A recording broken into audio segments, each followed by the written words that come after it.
yari umuririmbyi, umucuranzi n'umwanditsi w'indirimbo. Avuga nk'umwe mu baremye injyana ya reggae, usibye umuziki n'umupira w'amaguru agize uruhare mu buzima bwe. Amaze gukura yakinaga cyane ikipe ya Santos muri Brazil, akemera Pele nk'umukinnyi w'inyenyeri. Ikindi nuko yakundaga ikipe ya Tottenham Hotspur yo mu Bwongereza. Si ibyo gusa, kuko ku isi yose afatwa nk'ikirango cy'umuziki n'umuco wa Jamaica. Uyu ni Robert Nesta Marley, Bob Marley. Nje ndi Hussein ikaze. Robert Nesta Marley yavutse tariki ya 6 Gashyantare 1945, yavukiye na Namibia muri Jamaica. Ababyeyi be ni Novar Sinclair Marley na Cedera Malcolm. Se wa Bob Marley witwa Novar Marley yakomokaga Crabroth mu burasirazuba bwa Sussex mu Bwongereza. Umuryango wa Bob Marley watangaje ko ufite inkomoko mu Bayahudi bo muri Syria. Novar, se wa Bob Marley, yavuga ko yahoze ari kapiteni mu bwami bwa Marine. Mu buzima bwa Bob Marley na nyina ni gake cyane, se umubyara yagiye abaha amafaranga yo kubafasha, kandi nako kubabona bombi byabaga gake cyane, kuko kenshi yabaga ari kure. Bob Marley yize muri Stepney Primary Junior High School, iri ni ishuri barizwa hitwa St Anne.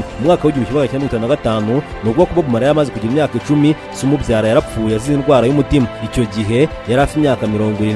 Nyuma y'icyo gihe nyina wa Bob Marley yaje gushyingiranwa na Edward Booker. Uyu Edward Booker yari umukozi wa leta wakomoka muri Amerika. Uyu muryango mushya niwo habonekeye abandi barumuna ba Bob Marley babiri, ari bo Richard na Anthony. Bob Marley na Neville Livingstone nyuma waje kumenyekana ku izina rya Bunny Wailer. Aba bombi bari inshuti kuva mu bwana bwabo, bakaba barakuranye mu gace kamwe ka Nine Mile. Bombi kandi bahuriye mu ishuri rya Stepney Primary and Junior High School. Aho kuri iryo shuri niho batangiye gucuranga. Bob Marley amaze kugira imyaka 12 we na nyina bavuye Nine Mile, maze bimukira Trenchton, Kingston. Icyo gihe noneho uwitwa Thaddeus Livingstone wari se wa ya nshuti ya Bob Marley twagiye tugarukaho witwaga Bunny Wailer, yabyaranye na nyina wa Bob Marley, umukobwa bamwita Claudette Pearl. We yahise aba mushiki w'inshuti ebyiri, Bob na Bunny. Ikiyongeraho nuko noneho Marley na Bunny babanaga mu nzu imwe aho Trenchtown. Ibyo noneho byabahaye umwanya wo kwinjira mu nganzo y'umuziki, baricengera mu bwoko bushya bwa ska music hamwe na R&B yarigezweho ku maradiyo muri Amerika muri icyo gihe. Muri icyo gihe kandi nibwo Bob Marley yashinze itsinda yari ahuriyemo na Bunny Wailer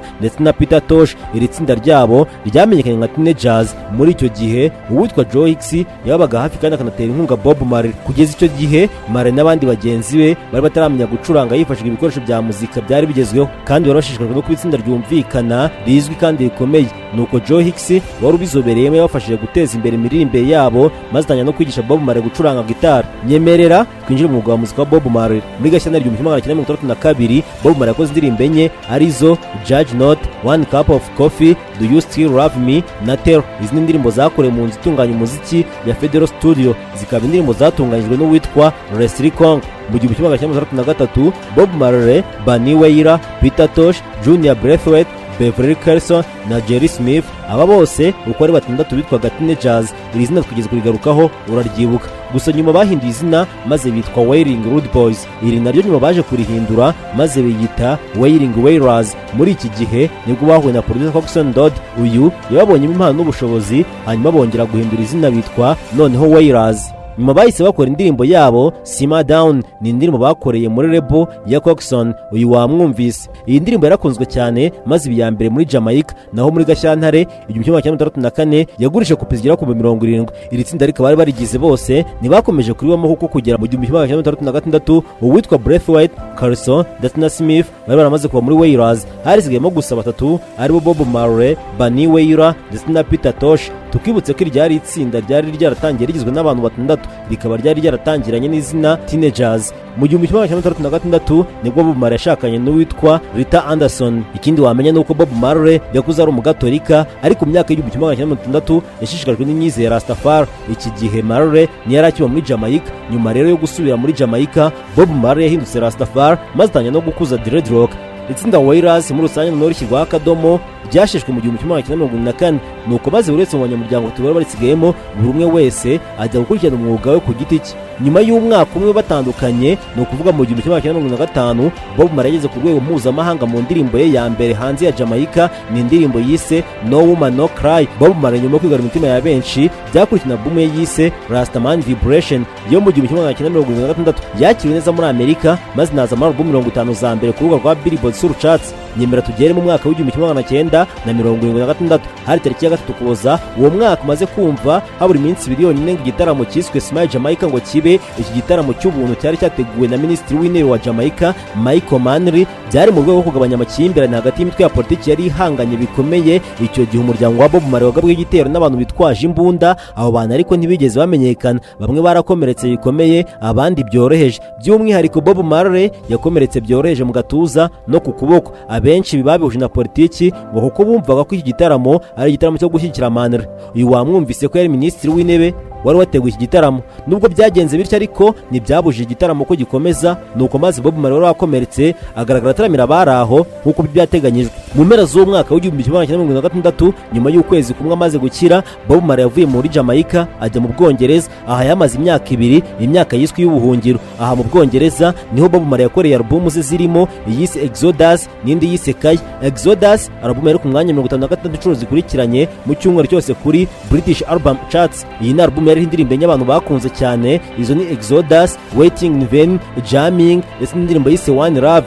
Muri iki gihe ari Londres, Bob Marley yarafashwe ashinjwa icyaha cyo gukoresha urumogi. Nyuma y'imyaka 2 mu Bwongereza, mu 1988 Bob Marley yasubiye muri Jamaica maze aririmba mu kindi gitaramo cya politiki, igitaramo cyiswe cy'amahoro. Bob Marley nk'umuhanzi wari ukomeye yongeye gushaka guhuza amashyaka yarashyamiranye cyane, maze igitaramo cyenda kurangira Bob Marley yasabye Michael Manley, uyu yari umuyobozi w'ishyaka ry'igihugu riharanira demokarasi icyo gihe, hamwe na mukeba we bari bahanganye muri politiki Edward Seaga, uyu yari umuyobozi w'ishyaka ry'abakozi rya Jamaica icyo gihe. Aba bombi yabahamagaye ko baza ku rubyiniro, nuko baramusanga maze bombi basaba ko bahana ibiganza, barabihana. Mu 1979 album yise Survival ni album yavuzwe ko itari yoroshye cyane kandi ishingiye kuri politiki. Iyi ni album yari indirimbo nka Zimbabwe, Africa Unite, Wake Up and Live ndetse na Survive. Iyi album muri rusange yerekana ko Bob Marley yarashyigikiye urugamba rw'Abanyafurika. Muri Nyakanga uwo mwaka n'ubundi w'1979 Bob Marley yagaragaye mu iserukiramuco rya Mantra ryabereye i Boston, yerekanye ko arwanya ivanguramoko muri Afurika y'Epfo, apartheid. Ibi nabikije mu ndirimbo ye yise War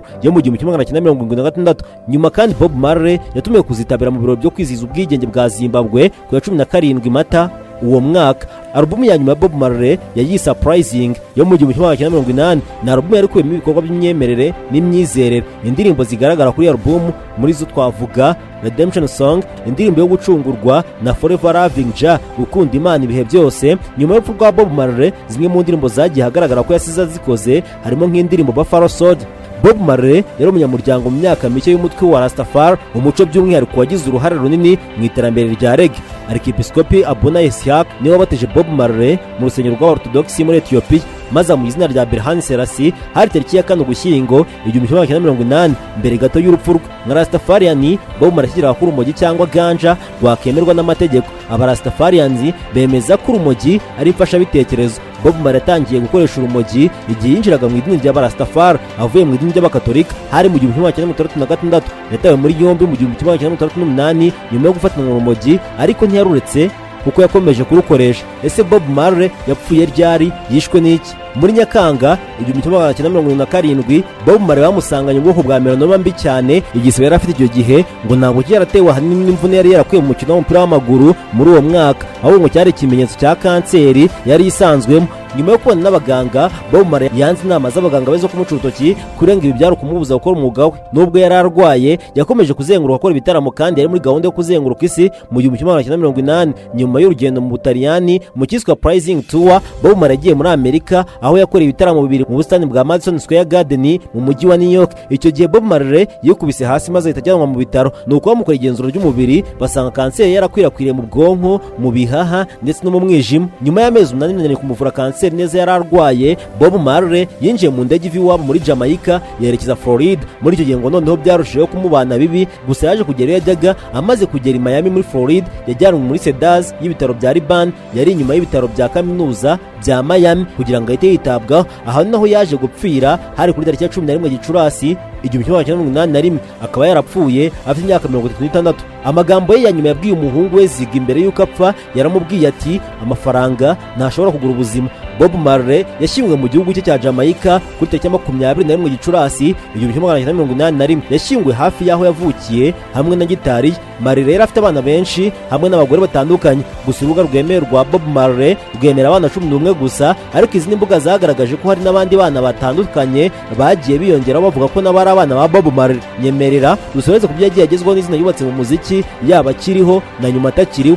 Muri Kamena 1988 Bob Marley yahawe umudari w'amahoro wavuye mu muryango w'abibumbye. Muri Gashyantare 1981 Bob Marley yahawe igihembo cy'icyubahiro cya Jamaica. Muri Werurwe 1994 Bob Marley yinjiye muri Rock na Roll of Fame. Naho muri Gashyantare 2001 Bob Marley yahawe igihembo cya Grammy Lifetime Achievement Award. Muri 2004 Rolling Stone yashyize Bob Marley ku mwanya wa 11 ku rutonde rwabo rw'abahanzi 100 bakomeye mu bihe byose. Indirimbo One Love yiswe indirimbo y'ikinyagihumbi na BBC.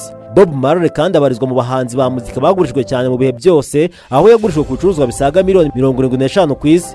Yari umuririmbyi, umucuranzi n'umwanditsi w'indirimbo. Afatwa nk'umwe mu baremye injyana ya reggae. Usibye umuziki n'umupira w'amaguru agize uruhare runini mu buzima bwe. Amaze gukura yakurikiranaga cyane ikipe ya Santos yo muri Brazil, akemera Pele nk'umukinnyi w'inyenyeri. Ikindi nuko yakunda ikipe ya Tottenham Hotspur yo mu Bwongereza. Si ibyo gusa, kuko ku isi yose afatwa nk'ikirango cy'umuziki n'umuco wa Jamaica. Uyu ni Robert Nesta Marley, Bob Marley. Nje ndi Hussein.